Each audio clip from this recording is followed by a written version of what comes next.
Was an Area 51 scientist's life erased for exposing secret alien tech? We're here to talk about it. This is Aliens and Stuff.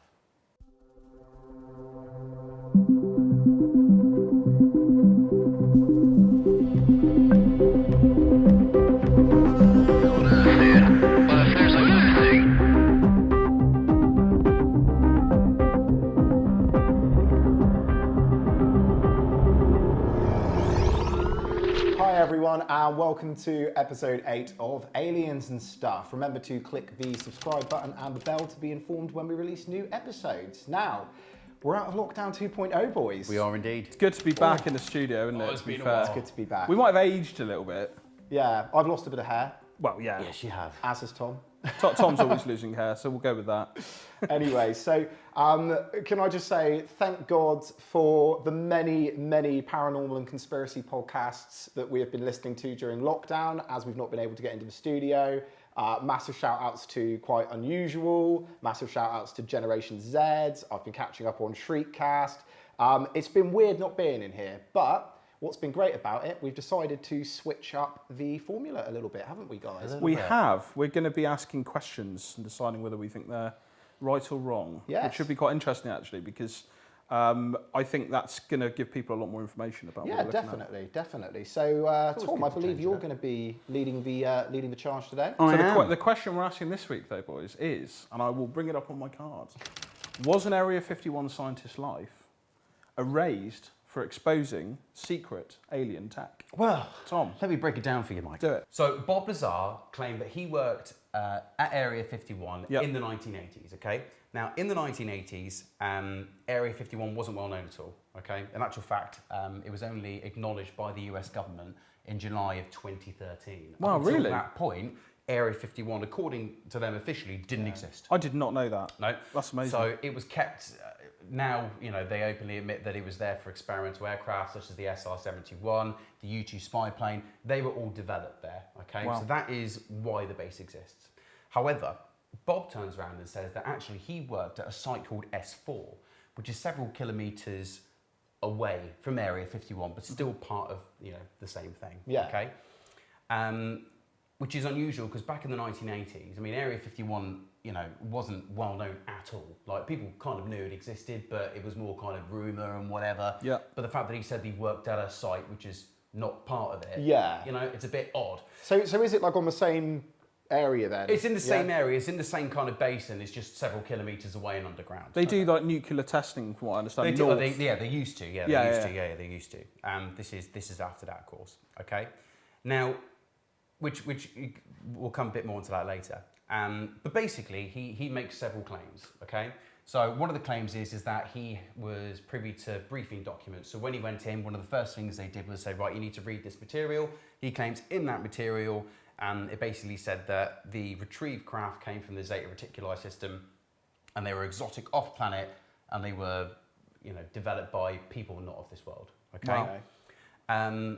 And he makes a few other claims as well. So one of the things he said that whenever he used to go into the base, you used to have to use a hand scanner to get in and out. And that hand scanner would read the density and the measurement of your bones.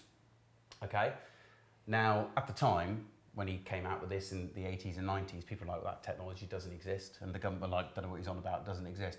Turns out that, yes, that technology did exist. And there you go, there's the bone scanner that they used to use. There it is.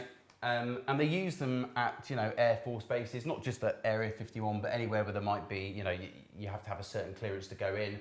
You might have to use one of these to get in, okay? So that's why it was classified. So that's one thing that he's mentioned, which since then has come out as being true. So the question is how did he know about it? Moving on from that, the craft that he allegedly worked on was what he dubbed the sports model, okay? Because it was sleek, it was dish-shaped, which kind of leads to the fact that actually there was more than one type of aircraft craft discovered or retrieved, if you will, and they all had maybe different purposes, different shapes, but Yeah. he only ever worked on that one. Yeah. Okay. Now, it's also worth mentioning he never claims that he's ever seen any aliens or anything like that. He just turns around and says that it was off-planet technology, and that's what he was told. Yeah. Okay. So with the sports model, okay, he claims that it was powered by an antimatter reactor. Right. Okay. And he said his job was basically go in and figure out how it flew and how it flies. It's to like reverse engineer, isn't Absolutely. it? Is what he was so that told. was his main job, is basically to go and figure out how does this work, okay? And he says that it was powered by an element called element 115, which he called unpentium. Right? Unpentium. Unpentium. That was the name that he, at the time, called it. In the 80s. This is late 80s. Okay. 89, I believe, okay? Now, since then, element 115 now exists. It's been synthesized in a Russian lab, and it is actually on the periodic table of elements. And when it was there first... it is. Yep, there it is. And actually... Whereabouts is it? That's a real... 115 NC. There you go. Fair play. So it does actually now exist, okay? So, and also what I was reading an article from the National Geographic from back in 2013 when they were discussing this, and before they designated it, they actually called it unpentium. So back when So he they came... called it the same name as what he did before they gave it its actual designation. So back in the 80s, when he came out and whistleblew that he worked there, this didn't exist. Didn't exist. He claimed it did. It has since been proven that it exists, and it is now on the periodic. Also in a Russian lab, so it wasn't even in the same country either. Wasn't it called, was it Moscovium or something like that so, when it came out? Yeah. So the Russians actually ended up proving that it existed. Yes. Wow. All right, and now it is added to the periodic table of elements. As you can see. So that's point number 2. Okay, so number 1, bone scanner. Point number 2, he claims he worked on, a craft which is powered by an element that doesn't exist. It now exists. Right. Bit unusual, right? Very. Now, when he came out, he initially appeared on KLAS-TV in Las Vegas, and he hid his identity. His voice wasn't changed, but his face was blacked out because he didn't want to come forward, if you will. Yeah.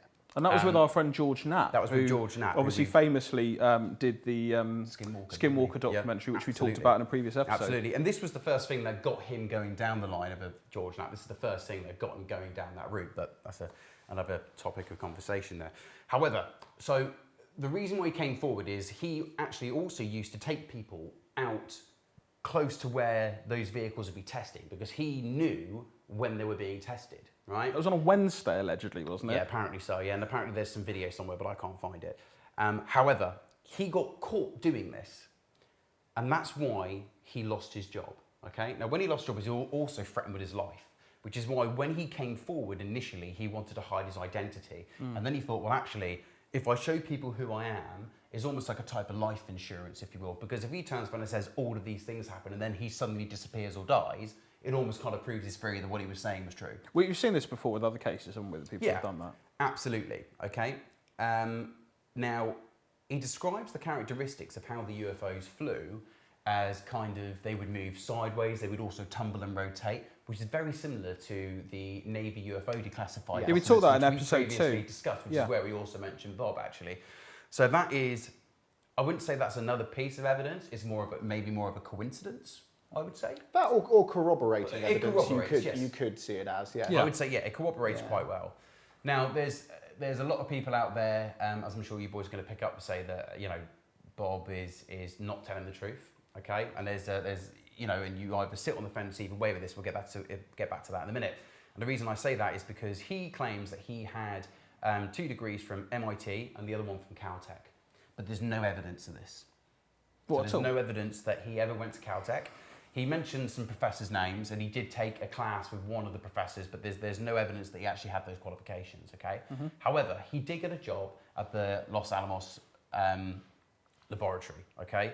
Now, at Los Alamos, he was in 3 newspaper articles regarding jet-powered cars, which he worked the on. rocket car. He had his own rocket car, He had his own didn't rocket he? car. Yeah, He's madness. mentioned in 3 newspaper articles saying, scientists from Los Alamos has created this with yada, yada, yada. He also appeared in a phone book there under his name. And when George Knapp went to go and find out more information on this, and he spoke to him on the phone and said, yeah, no worries, we've got records of Mr. Lazar. We'll get that information over to you. Nothing comes of it. He then rings up saying, where's the information? He said, don't know what you're on about, he never worked here.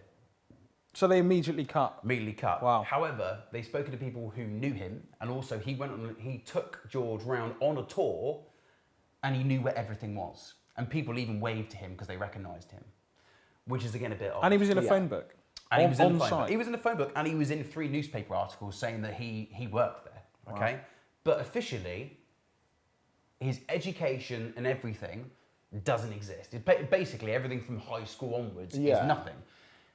But he clearly has the fact that he identified an element and called it unpentium, which now exists, regardless of all the other coincidences. He obviously has to have some physics, chemistry knowledge in order to be able to identify that and come up with it. If you're going to come up with, a magical element, etc., you're going to come up with, something that wouldn't be proven today if you didn't have any knowledge at all. Okay? Well, he's clearly a really clever chap, isn't he? Absolutely. And there's some other bits as well, but that's my main summary. So the question is, was an Area 51 scientist, was his everything erased about him in order to be able to cover up the fact that he exposed alien technology? That's the question I ask you, boys. It's a really, really hard thing to do this, because I was completely on board with the Bob Lazar story, okay?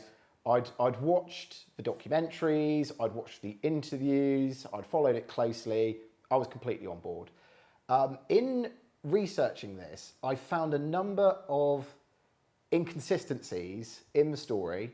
I'm probably going to get a load of hateful comments from Lazar fans, Lazar fiends. Comment and share, everybody. We like hateful comments because it challenges us. But I just wanted to sort of address a couple of myths about this. So the first point, as you quoted earlier, the biometric hand scanner. Okay, how did Bob know about this? I hate to break it to people, but biometric hand scanners are not new technology. So I'm just going to bring up on screen now 1973's Radio Electronics magazine. Biometric hand scanners. It's not a new technology. And look at the picture on the left-hand side as well. That is identical to the one that Bob claims. Okay. True. But what I would say is, it's interesting the fact that the government turned around to say that they didn't use them, but he said that they did. Yeah, but they also said that Area 51 didn't exist until 2013. So of course they're going to say that something that they're using doesn't exist. Yeah, I know, but you've got to take a shot in the dark to turn around and say that that's how you would get into places. Well, let's just... Let me just fast forward quickly to 1977, the very famous film Close Encounters of the Third Kind. Spielberg, legend. Biometric hand scanners. Ooh. Okay. What year did that come out again? 1977. Before Bob came out? Before, yeah. About 10 years. So the Lazar interview was what, 1989? 1989, yeah, worked there in the early 80s, didn't he? So we would have been 2. How about that? You know, I mean, I'm just telling it how I sees it. Okay? Mate, that's fine. The next point, element 115. Okay, how did he know about this? How did he know about this? Well, if you flick to an article published the same month that he had the interview, 1989. Sure, you can all see that in detail as well, guys, on the screen there. Scientific American actually gave all the same scientific and technical information as Bob did. And obviously there would have been a run-up to print that, so it would have been knowledge that people had prior to his interview with George Knapp. So in the kind of academic... Does that call it unpentium or any element 115? It calls it element 115, yes. It does call it 115? Yes, it calls it 115. See, this is interesting, you see? Yeah. It could sway me. Also, element 115, I don't have a shot of this, but appeared as a hypothetical element with no properties listed in multiple American school books prior to that. Well, Bob refutes because it just goes up to the number. But Bob doesn't refute this particularly, but what he claims with his knowledge of chemistry that he has is that there is many different versions of element 115, the same way that there is many different versions of hydrogen, for example, because hydrogen, obviously there's a version which is stable, which is able to be used for whatever fuel or whatever. There's also unstable versions of it as well. Yeah. And he claims that it's been known for a long time that element 115 exists, but a stable version of it has not been synthesized. But that was discussed in Scientific American. Wow, really? Yeah. So what we're looking at here now, I'm just saying, because everybody hinges the Bob Lazar argument on, well, if he knew X, then he must be telling the truth, because he was the first one to expose X. What this proves is that he wasn't the first person to expose element 115. He wasn't the first person to expose biometric hand scanners, and also, going on to a 1988 special, WGNTV, I'll just actually play you a little video clip from that.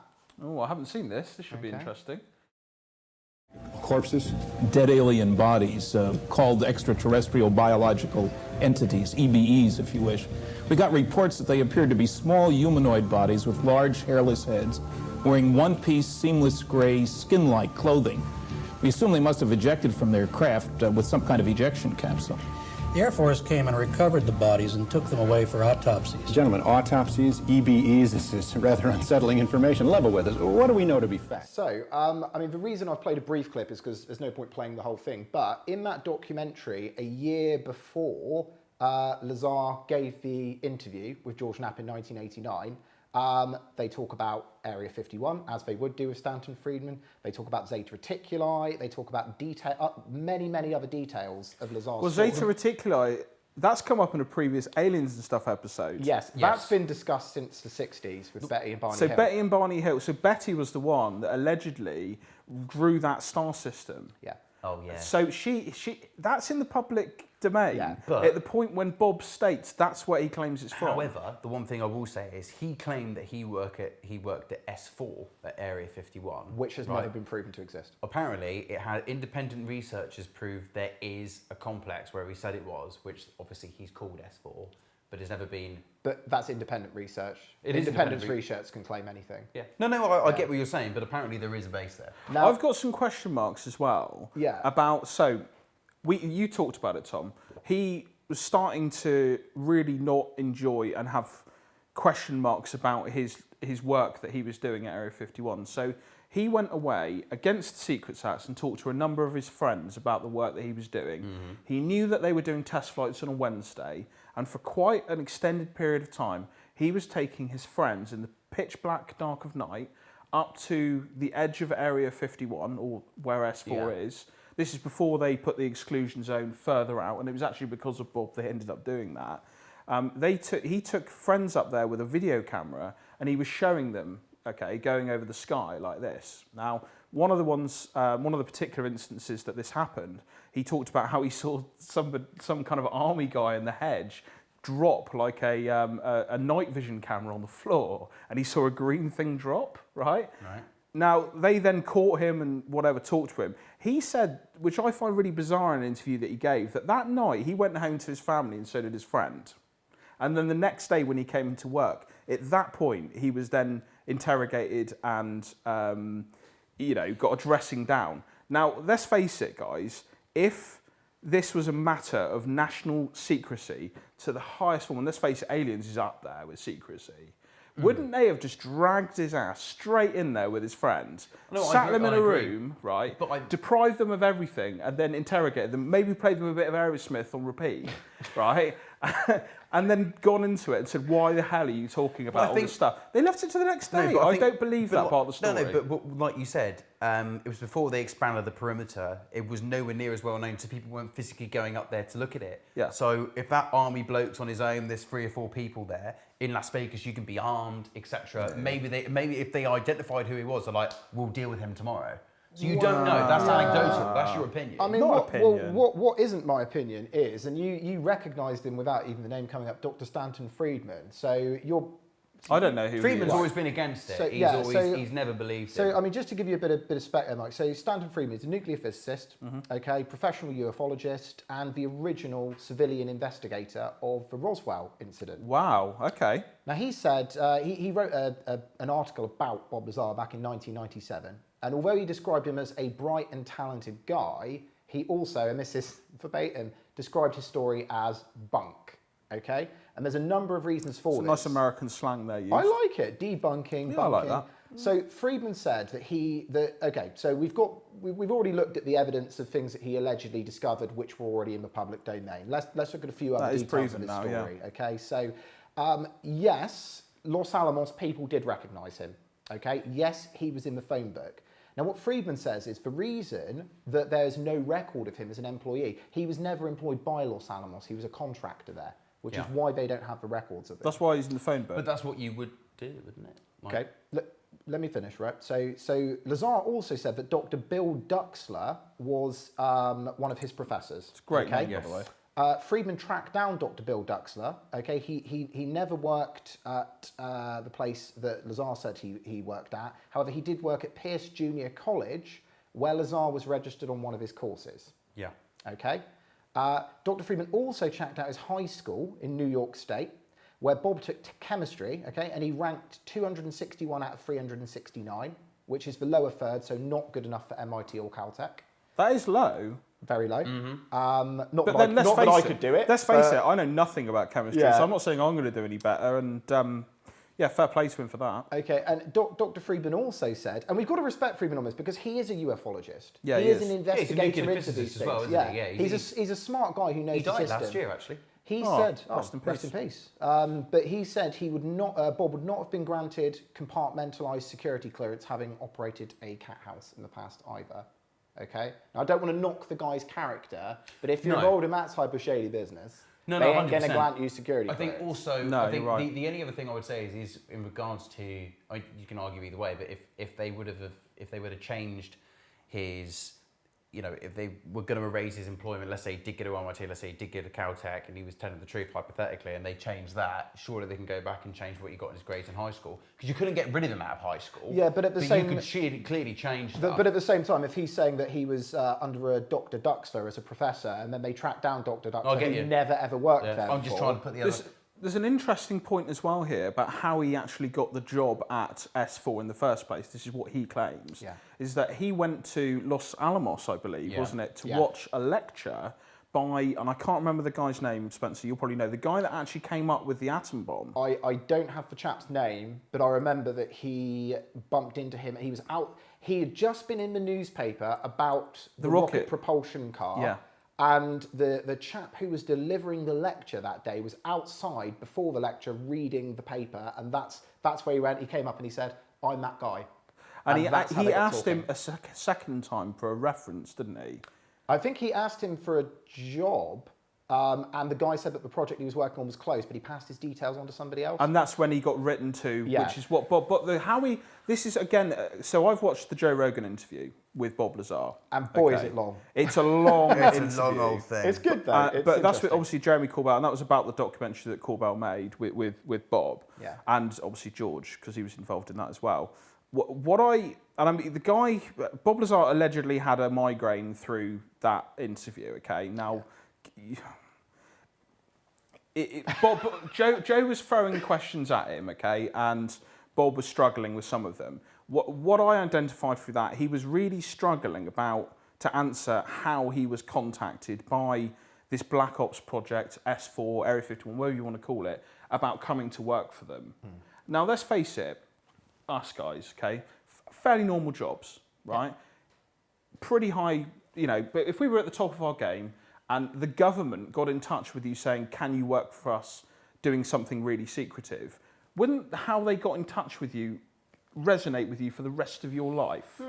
Wouldn't that stay in your brain? Yeah. Yeah, but the thing is though, when type out is like if you imagine how you got your, I don't know, let's say your first ever full-time job, can you recount to me like the days leading up to it and how you got it exactly? Like you know roughly what happened, but I know what you're saying. 'Cause from us, it I seems could give more- you probably a 30-minute rundown of my first job and how I went there and filled in the application. Yeah, I etc. could as well. No, I It's get a big what life you're event. saying, but people taking information differently. But one thing I True. will say is that if you are some of the world's best scientists and you've got some of the best qualifications, right, you're probably not who they want, right? Because you're automatically well known, you're automatically established. You've probably written loads of research papers and people know who you are. So therefore, Yeah, if you 'cause ever it- were to leak, surely you want some people who would maybe be able to think outside of the box. Somebody who wants to go and build a jet-powered car. I'm just talking hypothetically here. But he's well known for the jet-powered car. He was in the paper. Oh yeah, but it was So but surely it that- was a local paper. That's like you being in the West Britain for something and go, oh, we can't ever employ him for something because do you know Probably what I mean? happened. But no, but what I'm saying is, Farming Weekly or something. But what I'm saying is, you want people who are a little bit lower on the radar, who have a knowledge and understanding, but bottom might be able third to of all look at... scientists that graduated. Yeah, but that's from high assuming that's school. all correct. No, but what I'm saying is, yeah, but he went to that lecture, he's done, but practically, he's done impressive stuff. especially with a jet powered Yeah, car. he has. I agree You with can't that. turn around and say he's stupid. Could you go build a jet powered car? Hell no. No, right? but like Friedman said, he's bright and talented. Yeah. But his story doesn't add up. No. Can I talk about Bob's motivations now? Okay. Yeah, look, we've hashed out the for and against. What's your opinion? So Go I on. want to talk about his motivations. There's two things. He's either, in my opinion, he's either telling the truth. He was a scientist at Area 51. And the reason why he's coming out to tell everybody about it is because he doesn't agree with the work that they're doing and people should know about it. Yeah. Okay. The other option, okay, is money. He's coming out, he's trying to say that I did work there, I'm coming out, I want to sell my story. He's always said he's not interested in the money. But he's only ever come out on a couple of occasions. We're Exactly. talking in the 80s and then 90s to 2000s, nothing. And he doesn't do the UFO circuit. He was anonymous for his first one. Absolutely. He's not like, and I'll bring it back to Rendlesham as well, Pennison and Burroughs. Yeah. Every time there's a new UFO convention, Yeah, they're always there. They come He's out with never some there. more information that they've never... He actually turned around and says, he goes, I wish I never came forward. He has a normal job, which actually something nuclear, isn't it? It's United Nuclear? Yeah, United Nuclear, right? United Which Nuclear. specialises in whatever. Right, so he has a job in the sector which he says that he's trained in. That also sells alien t-shirts. Absolutely, right? So do we. Well, so do but we. The point We'll is, talk right? about that again. But the point is, merch shop coming soon. Plug, shameless. No, but what I'm saying is, I think. I don't mean to interrupt you there, but I think you have interrupted me, Tom. Oh, no, you I've got carry other on. things to say. No, you carry So those on. are the options. Those He's are the either options. did work there and he's come out for spreading information about what he didn't like about it, or he's come out for money. Money is not a thing for him, in my opinion. He's come out and said about what he doesn't agree with. The other option is that is he a plant by the government to spread misinformation about UFOs and aliens? Now, I personally, I'm going to come on to he this wouldn't later. be aware of that if he Why? was brought in. Well, no, think about it. So if he was brought in, given fake briefing documents, worked on a craft for a bit, basically subliminally nudged to go and have a look at something, take friends up. You're That's assuming why- he's telling the truth. Yeah, I'm assuming he thinks he's telling the truth then. If going on that, I didn't think of that. That's a point. he's a patsy, if you look at it that way, right? Could be. Okay, so that is an option. Or he's making it all up. But why would he make it all up if it's not for financial reasons, it is not for fame? But But he's I saying don't it's not see any financial reasons. evidence to... He might be getting paid under the table by the government for coming out and spreading this which then information says about that he would be a UFOs. patsy. It's an interesting point. I mean, I no think, one really knows. the factor here is whether he's conscious of it or not conscious of it. Yeah. But I agree. Well, I mean, Either way, we go on the question, which was an Area 51 scientist's life erased for exposing secret alien tech? In both instances, that's true. Because if he knew about it and and then it came out and he was trying to spread information, he may not have known that that information is correct or not. The government might have given him wrong information for him to come out and do it, knowing he would come out and talk about it. But if it was for misinformation, surely they wouldn't have erased his degrees from CalTech a bit, because that would have provided. provided he ever had degrees from CalTech, this In is the my first point. place, yeah. Is he's quoted his professor as somebody that never worked there, that they've tracked down, that said that they never worked there. They've got Dr. Friedman, who knows the education structure, who knows the government structure, has come out and said, I've checked out his high school records, they are not good enough to get in there. But who's to say that Friedman isn't the one that's trying to go in there and do Friedman's information? the one who's been out talking about Roswell. That's He's very a true. No, I do ufologist. like Friedman. I've got a lot of time for that, He man. fights for system. No, he does fight the system. He does fight It would be different if Friedman was a government, like, a military general that was saying this. He's not. He's on our side. So, shall we circle back to the question? The question, which we're going to answer now, Right. yes or no, or are we still undecided? Was an Area 51 scientist's life erased for exposing secret alien tech? Spencer. There's too many inconsistencies. No, I don't believe it was. I've got my suspicions about Lazar. I'm sorry. No. Tom. I know. I think I believe him. So you're a yes? No, I believe him, and I'll tell you for why. Obviously, at the end of the day, if those things were going to be powered by something, it would have to be an actual element, okay? It was an element that was discovered late, right? And therefore we had yes, all right, it was in a paper, but it's got to be powered by something, right? So if he's exists. not making it up. No, yeah, you no, keep no, doing no, the... I think what he has described is, you know, when like we looked at Philadelphia Project, right? Yeah. And it was so outrageous. It was clearly absolute nonsense and a misunderstanding. This isn't outrageous. It's based on elements that now exist. All right, yes, he used bone scanners, but they're not out of.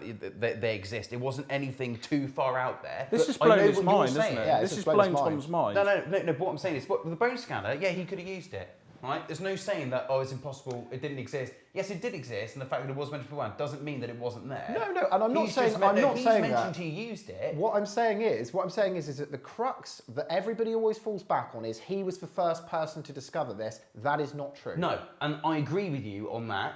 But what I'm saying And he lied. no, on Right, In terms of who his professor so was, I'm going to etc. wrap this okay. up because this is getting heated, right? And I don't want there to be a fight on set. We got a new TV. We don't want to ruin it. We don't want to ruin people's lives, okay? So was an Area 51 scientist's life erased for exploiting secret alien tech? Spencer's a no. Tom? I'm a yes. I'm undecided. This is the first time we've all had different I answers am. ever. I'm undecided because parts of what he's saying I believe, parts of what he's saying I don't. I think he generally struggles to remember things from the past, right? But he's never realistically changed his story. He's always kept to it. Yes, things that he said, everyone goes, oh, it's the first. He never actually personally around and said, oh, it's the first. It's never been discovered. He never said that. Other people said it on his behalf. But what he said can exist. People can't lie. People can't lie. No, we all lie all the time. Right, so If your basically- missus turns we're around out. and says, Right. how many pints you had at the pub, and you said one, but you had two, doesn't mean you hadn't had a pint. It's a completely different It's, in scenario. it, it's the Let's rule of wrap three. this up. Look, guys, tell us what you think. We don't agree. I don't think we're ever going to agree on this. But if you've got any other information, stick it in the comments. And remember, everybody, to Like, subscribe, and hit the bell notification icon. thanks for watching, guys. Cheers.